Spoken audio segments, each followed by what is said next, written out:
Hello students. तो आज हम हमारी जो क्लास 11th की केमिस्ट्री है, हम जो यूनिट हमारी सेकंड है स्ट्रक्चर ऑफ एटम, उसके एनसीईआरटी के एक्सरसाइज के क्वेश्चन स्टार्ट कर रहे हैं भाई। ठीक है, तो हम 10 क्वेश्चन करके करेंगे। टोटल हमारे पास 67 क्वेश्चन है, तो 10 क्वेश्चन करके कवर करेंगे। अगर हम इकट्ठे एक ही वीडियो के अंदर करेंगे तो वीडियो ज्यादा लंबी हो जाएगी। तो हम आज इस वीडियो के अंदर, ये हमारी पहली वीडियो होगी जिसके अंदर 1 से लेके 10 क्वेश्चन करेंगे। ठीक है, तो चलिए पहला क्वेश्चन हमारे पास, सबसे पहला क्वेश्चन है, देख लेते हैं। Calculate the number of electron which will together wave 1 ग्राम। ये पूछ रहा है कि मेरे पास 1 ग्राम इलेक्ट्रॉन है। मेरे पास क्या है भाई?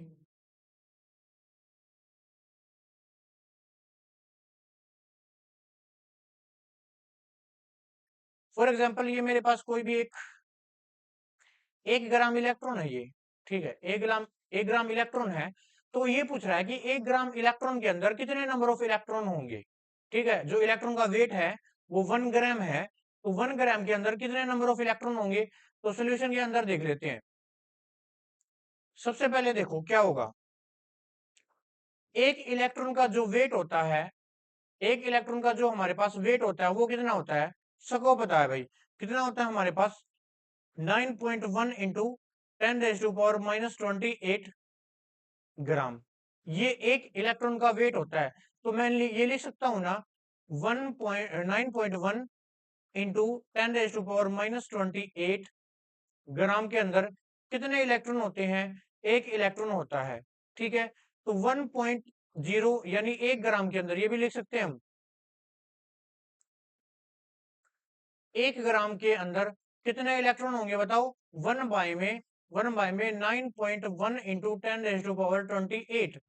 और जब इसको हम 28 है भाई, ये 28, जब हम इसको सोल्व करेंगे तो मैथमेटिकल पोर्शन है, आप सोल्व कर लेना। क्या आंसर आएगा मैं बता देता हूँ। 1.098 मल्टीप्लाई 10⁻27 इसका आंसर आएगा। इतने इलेक्ट्रॉन हमारे पास आ जाएंगे।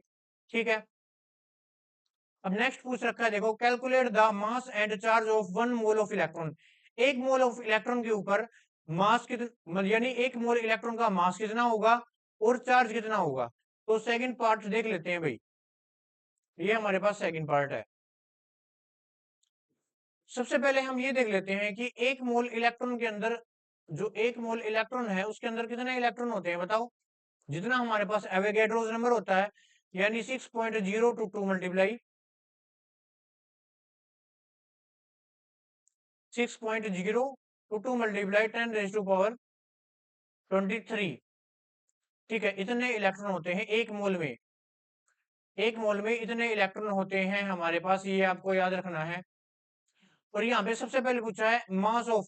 सबसे पहले मास ऑफ 1 इलेक्ट्रॉन निकालो, कितना है वो हमें पता ही होता है। मास ऑफ एक इलेक्ट्रॉन का मास कितना होता है बताओ। Mass of 1 electron 9.1 into 10⁻31 kilogram. एक इलेक्ट्रॉन का मास इतना होता है, तो 1 मोल का कितना होगा? Mass of 1 mole of electron कितना हो जाएगा? इसको मल्टीप्लाई कर दो एवोगैड्रोस नंबर से। Multiply 6.022 multiply 10⁻23। जब इसको सोल्व करेंगे, मैथमेटिकल पोर्शन है, कितना आएगा मैं बता देता हूँ। 5.48 मल्टीप्लाई 10⁻⁻7 किलोग्राम। इतना आंसर आएगा, इतना वेट आ जाता है 1 मोल ऑफ इलेक्ट्रॉन का। ये आप याद भी रख लेना। अब चार्ज, वही सेम बात है। हम क्या निकालेंगे सबसे पहले, मैं यहाँ पे करके दिखा देता हूँ सोल्व। चार्ज ऑन 1 इलेक्ट्रॉन, एक इलेक्ट्रॉन पर कितना चार्ज होता है बताओ? 1.602 मल्टीप्लाई 10⁻⁻19 कूलम। इतना चार्ज होता है। तो 1 मोल के ऊपर कितना होगा? 1 मोल इलेक्ट्रॉन के ऊपर कितना चार्ज होगा? तो इसकी मल्टीप्लाई किससे कर दो? एवोगैड्रोस नंबर से। 1.602 मल्टीप्लाई 10⁻⁻19 और मल्टीप्लाई 6.022 मल्टीप्लाई 10⁻23 मैथमेटिकल पोर्शन है, तो मैं आपको बता देता हूँ डायरेक्ट आंसर 9.65 मल्टीप्लाई 10⁻4 कूलम इतना चार्ज आ जाता है। ठीक है, तो ये हमारे पास फर्स्ट क्वेश्चन था, आपको ऐसे ही सोल्व करना है। ठीक है, तो नेक्स्ट क्वेश्चन की तरफ बढ़ते हैं। देखो भाई, ये हमारे पास सेकंड क्वेश्चन है, इसके अंदर क्या पूछ रखा है देख लेते हैं। Calculate the total number of electron present in 1 mole of methane. 1 mole methane के अंदर कितने इलेक्ट्रॉन प्रेजेंट होंगे, सॉल्यूशन कर लेते हैं। सबसे पहले देखो,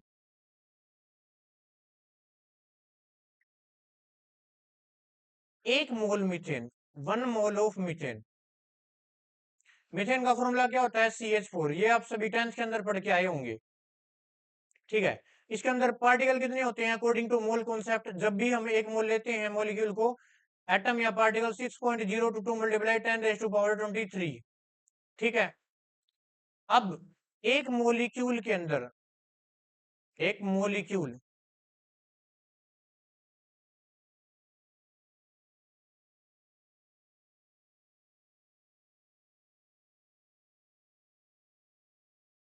number of electron in 1 molecule,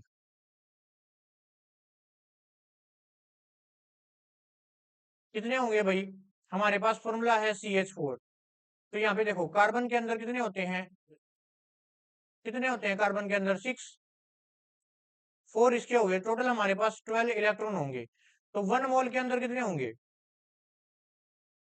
यानी नंबर ऑफ इलेक्ट्रॉन,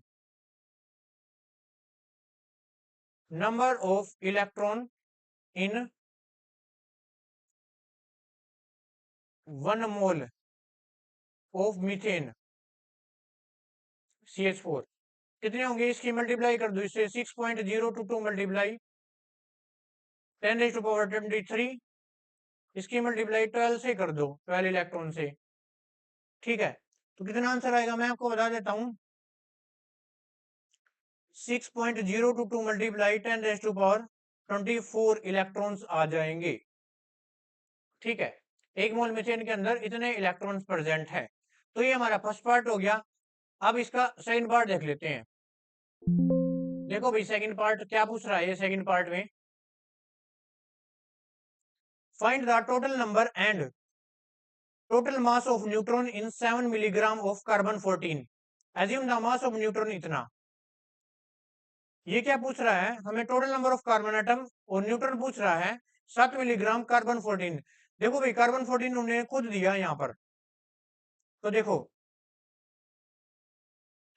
अगर कार्बन 14 दे रखा है, तो ग्राम एटॉमिक मास, यानी एटॉमिक मास इन ग्राम कितना हो जाएगा, gram atomic mass of carbon 14, इसका कितना हो जाएगा, 14 ग्राम ही हो जाएगा।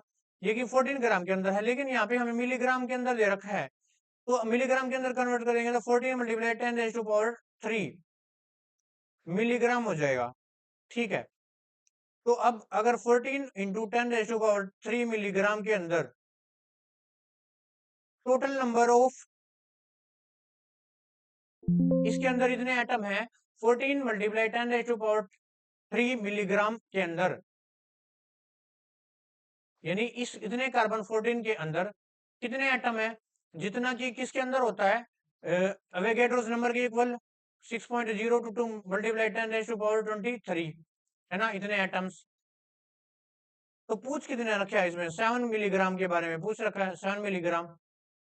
तो इसको कर दो इसके डिवाइड में, अब मैथमेटिकल पोर्शन बच गया बाई में 14 इंटू 10⁻23 और मल्टीप्लाई 7, और ये मैथमेटिकल पोर्शन है। जब आप इसको सोल्व करेंगे तो आपके पास आंसर आ जाएगा 3.011 मल्टीप्लाई 10⁻20 एटम्स, इतने एटम्स आ जाएंगे। अब नंबर ऑफ न्यूट्रॉन भी पूछ रहा है, ये आगे देखेंगे कैसे सोल्व होगा। देखो भाई, अब हमें नंबर ऑफ न्यूट्रॉन निकालने हैं। क्या निकालने हैं, नंबर ऑफ न्यूट्रॉन। अब तक हमारे पास क्या आ गया कि 7 मिलीग्राम कार्बन 14 के अंदर इतने एटम्स प्रेजेंट हैं। अब हमें नंबर ऑफ न्यूट्रॉन निकालने हैं। नंबर ऑफ न्यूट्रॉन, और न्यूट्रॉन सबको पता है कार्बन 14 और 6। तो हमारे पास कितने आ गए? अगर 14 में से 6 माइनस करेंगे तो कितने आ गए बताओ? 8 न्यूट्रॉन आ जाते हैं हमारे पास। ठीक है, 8 न्यूट्रॉन आ जाएंगे। तो इसके अंदर हमारे पास इतने न्यूट्रॉन आ गए, इससे मल्टीप्लाई कर देंगे 7 मिलीग्राम। कार्बन 14 के अंदर कितने न्यूट्रॉन होंगे बताओ? इसकी मल्टीप्लाई इसे कर देंगे 3.011 मल्टीप्लाई 10⁻20 मल्टीप्लाई 8। और जब मैथमेटिकल पोर्शन को आप सोल्व करेंगे तो इसका आंसर क्या आएगा? देखो भाई, मैथमेटिकल पोर्शन सोल्व नहीं करवा रहा हूँ क्योंकि नहीं तो वीडियो ज्यादा लंबी हो जाएगी। कैलकुलेशन वर्क के अंदर 10⁻21 न्यूट्रन आ जाते हैं।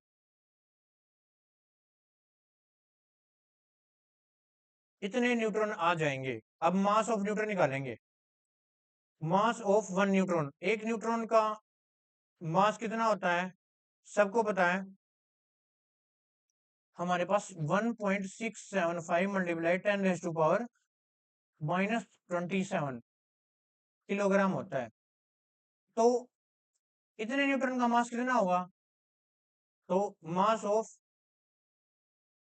2.408 मल्टीप्लाई 10⁻21 न्यूट्रॉन का मास कितना होगा? इसे मल्टीप्लाई कर दो 1.675 मल्टीप्लाई 10⁻⁻27 मल्टीप्लाई 2.408 मल्टीप्लाई 10⁻21। और जब इनके मल्टीप्लाई करेंगे तो हमारे पास आएगा 4.033 मल्टीप्लाई 10⁻⁻6 किलोग्राम। तो ये आ गया भाई, इतने न्यूटन का मास आ गया इतना। ठीक है, ये था सेकंड पार्ट हमारा। अब थर्ड पार्ट देख लेते हैं इसका। देखो भाई, थर्ड पार्ट के अंदर क्या पूछा गया है? Find the total number and total mass of protons in 34 milligram of NH3। सबसे पहले तो मोलिकुलर मास देखो। Molecular mass of ammonia NH3 कितना होता है? नाइट्रोजन का कितना होता है? 15 और हाइड्रोजन का 3। तो हमारे पास टोटल 17 ग्राम हो गया। लेकिन मिलीग्राम के अंदर लेना है तो 17 मल्टीप्लाई में 10⁻³ मिलीग्राम हो गया। ठीक है, तो अब 17 मल्टीप्लाई 10⁻³ मिलीग्राम के अंदर नंबर ऑफ प्रोटॉन्स कितने होंगे? जितना अवोगाड्रोस नंबर होंगे 6.022 मल्टीप्लाई 10⁻23 है ना, इतने होंगे ना। और पूछ कितने में रखा है? 34 ग्राम में पूछ रखा है। 10⁻23 बाई में 17 मल्टीप्लाई 10⁻³ और यहाँ पे मल्टीप्लाई 34। तो जब हम इसको सोल्व करेंगे, मैथमेटिकल पोर्शन है, खुद सोल्व कर सकते हो। मैं आंसर बता देता हूँ 1.2044 मल्टीप्लाई 10⁻20 मोलिक्यूल्स आएंगे। ठीक है, तो ये हमारे पास थर्ड पार्ट था। देखो ये क्वेश्चन थोड़ा बड़ा था, अलग अलग पार्ट थे इसके, हमने सोल्व कर लिया है। नेक्स्ट क्वेश्चन की तरफ चलते हैं। देखो ये हमारे पास क्वेश्चन है, थर्ड क्वेश्चन है। ये तो आसान सा ही क्वेश्चन है, देख लेते हैं। इसके अंदर ज्यादा मैथमेटिकल पोर्शन नहीं है। How many neutrons and protons are there in the following nuclei. हमें बहुत सारे एटम्स दे रखे हैं, न्यूक्लियाई दे रखी हैं। सबसे पहले हमारे पास है कार्बन 13 और 6। इसके अंदर हमें न्यूट्रॉन और प्रोटॉन बताने हैं। तो हम एक वो बना लेते हैं, यहाँ पर प्रोटॉन, यहाँ पर हम न्यूट्रॉन बताएंगे। ठीक है, सबसे पहले इसके अंदर तो जितने नंबर ऑफ इलेक्ट्रॉन होते हैं उतने नंबर ऑफ प्रोटॉन होते हैं। Number of electron is equal to atomic number 6 है, तो 6 ही प्रोटॉन हो जाएंगे। न्यूट्रॉन कैसे निकालते हैं? 13 में से 6 को माइनस कर दो, जो हमारे पास 7 आंसर आ जाएगा वो न्यूट्रॉन है। वैसे ही देखो ऑक्सीजन, हमारे पास ऑक्सीजन 16 है और यहाँ पे 8 है, तो 8 इसके अंदर प्रोटॉन हो जाएंगे और 16 माइनस 8 8 ही इसके अंदर कितने हो न्यूट्रॉन हो जाएंगे।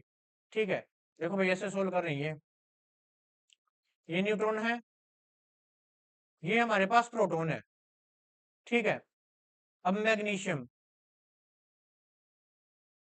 मैग्नीशियम 24 है, यहाँ पे 12 है, तो इसके अंदर 12 प्रोटॉन हो जाएंगे, क्योंकि जितने नंबर ऑफ इलेक्ट्रॉन होते हैं उतने प्रोटॉन होते हैं, और 24 में से 12 माइनस कर देंगे तो हमारे पास 12 आ जाएंगे, वो न्यूट्रॉन हो जाएंगे। आगे है हमारे पास आयरन, आयरन का होता है 56, और यहाँ पे 26 इसके अंदर प्रोटॉन हो जाएंगे, और 56 माइनस 26 कितने हो जाएंगे, 30 इसके अंदर न्यूट्रॉन हो जाएंगे। नेक्स्ट देख लेते हैं स्ट्रोंशियम, 88 है, और क्या हमारे पास 38, इसके अंदर 38 तो क्या हो जाएंगे, प्रोटॉन हो जाएंगे, और न्यूट्रॉन कितने होंगे बताओ, 88 माइनस 38 0, और 8 में से 3 गए 5, तो 50 क्या हो जाएंगे, न्यूट्रॉन हो जाएंगे। तो ये क्वेश्चन था, आसान सा क्वेश्चन था। नेक्स्ट क्वेश्चन की तरफ बढ़ते हैं। देखो भाई, ये हमारे पास फोर्थ क्वेश्चन है, ये भी आसान सा क्वेश्चन है। Right the complete symbol of the atom with the given atomic number and atomic mass. हमें एटॉमिक नंबर एटॉमिक मास दे रखे हैं, हमें सिंबल लिखना है। सॉल्यूशन के अंदर देख लेते हैं, फर्स्ट के अंदर हमें जेड दे रखा है 17, तो 17 को सबको पता है क्लोरीन होता है, तो यहाँ पे हम 17 लिख देंगे, ऊपर हम क्या लिख देंगे, 35 लिख देंगे। सेकंड पे क्या दे रखा है बताओ, 92 दे रखा है, तो हमारे पास यूरेनियम होता है 92, और ये होता है 233। थर्ड नंबर पे हमारे पास Z4 दे रखा है, Z4 यानी बेरिलियम 4, और इसका एटॉमिक मास 9। बस यही था भाई, यही क्वेश्चन था, आसान सा था। नेक्स्ट की तरफ बढ़ते हैं। देखो भाई, ये अपने पास फिफ्थ क्वेश्चन आ गया। Yellow light emitted from A sodium lamp has a wavelength, जो हमें लैम्डा की वैल्यू दी गई है, क्या क्या दिया गया है, जो हमें लैम्डा वेवलेंथ की वैल्यू दी गई है, नैनोमीटर दी गई है इतना। इसको मीटर के अंदर कन्वर्ट करेंगे तो कितना आ जाएगा, 10⁻⁻⁹ मीटर, है ना। Calculate the frequency and wavelength, हमें फ्रीक्वेंसी निकालनी है, तो हमें पता है फ्रीक्वेंसी का फॉर्मूला क्या होता है, c बाय लैम्डा। c होता है स्पीड ऑफ लाइट, तो 3 इंटू 10⁸ मीटर पर सेकेंड, और लैम्डा इन्होंने दे ही दिया 10⁻⁻9, ठीक है। और अगर हम वेव नंबर की बात करें, तो जो वेव नंबर है वो इनवर्सली प्रोपोर्शनल होता है किसके, किसके, वेवलेंथ के, ठीक है। तो यहाँ पे अगर वेव नंबर निकालेंगे तो 1 बाई में वेवलेंथ कितनी है, 10⁻⁻9।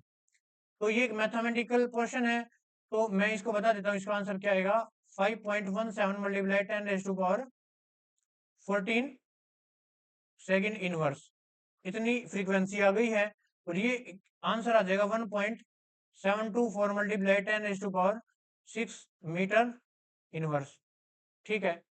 तो ये छोटा सा क्वेश्चन था। नेक्स्ट की तरफ बढ़ते हैं। देखो भाई, ये हमारे पास 6 क्वेश्चन है, इसके अंदर देख लेते हैं। Find the energy of each of the photon which corresponding to the light of frequency. हमें फ्रीक्वेंसी दे रखी है, और क्या निकल रहा है ये, find the energy of each photon. Each photon की एनर्जी निकालने का फॉर्मूला होता है हमारे पास E = h म्यू, ठीक है। h यहाँ पे हमारे पास प्लैंक्स कांस्टेंट होता है, जिसकी वैल्यू होती है 6.626 इंटू 10⁻⁻34 जूल सेकंड होती है, ठीक है। और फ्रीक्वेंसी इन्होंने खुद दे रखी है, फ्रीक्वेंसी कितनी दे रखी है, 3 इंटू 10⁻15 है भाई, ये हर्ज है। इसको सेकंड में बदलेंगे तो 1 हर्ज = 1 सेकंड इनवर्स के इक्वल होता है, तो ये इतनी ही आ जाएगा, सेकंड इनवर्स। तो बस इस फॉर्मूले के अंदर रख दो, E = h है 6.626 इंटू 10⁻⁻34 मल्टीप्लाई 3 इंटू 10⁻15, ठीक है। जब इसकी आंसर आएगा, जब इसका आंसर आएगा तो मैं बता देता हूं कितना आएगा, 1.986 मल्टीप्लाई 10⁻⁻18 जूल, इतनी एनर्जी आ जाएगी एक फोटोन की। सेकंड पार्ट के अंदर है वेवलेंथ, हमें एनर्जी ही निकालनी है, हमें क्या निकालना है, एनर्जी ही निकालनी है। लेकिन जो वेवलेंथ दे रखी है, अब की बार वेवलेंथ का यूज करके कैसे निकालेंगे, हमारे पास तो फॉर्मूला ये है, और हमें पता है μ = c बाय लैम्डा होता है। तो हम म्यू की जगह पे ये रख सकते हैं ना, E is equal to H C by lambda. तो बस, तो यहाँ पे क्या दे रखा है, ध्यान से देखो, यानी हमें लैम्डा दे रखा है और वो दे रखा है 0.50 एंगस्ट्रोम दे रखा है। एंगस्ट्रोम को मीटर में कन्वर्ट करेंगे तो 0.50 मल्टीप्लाई 10⁻⁻10 मीटर के अंदर आ जाएगा। तो E is equal to 6.626 into 10⁻⁻34, और ये हमारे पास आती है 3 इंटू 10⁻8, जो कि स्पीड ऑफ लाइट है। बाई में इन्होंने वेवलेंथ दे ही रखी है, जो हमने निकाल ली। कितनी दे रखी है, 0.50 मल्टीप्लाई 10⁻⁻10। और जब इसको सोल्व करेंगे तो हमारे पास आंसर आएगा 3 इंटू 3.98 मल्टीप्लाई 10⁻⁻15 जूल। ठीक है, इतनी एनर्जी आएगी। बस इसके अंदर ये दो फॉर्मूले लगे हैं, एक तो ये लगा है, एक ये लगा है। छोटा सा हमारा क्या था, क्वेश्चन था। नेक्स्ट क्वेश्चन की तरफ बढ़ते हैं। देखो भाई, इस क्वेश्चन में क्या पूछ रखा है, calculate the wavelength, frequency and wave number of a light when या waves whose period is, period दे रखा है भाई, इतना पीरियड की वैल्यू दे रखी है। तो सबसे पहले देखो, जो हमारे पास फ्रीक्वेंसी होती है, जो हमारे पास फ्रीक्वेंसी होती है,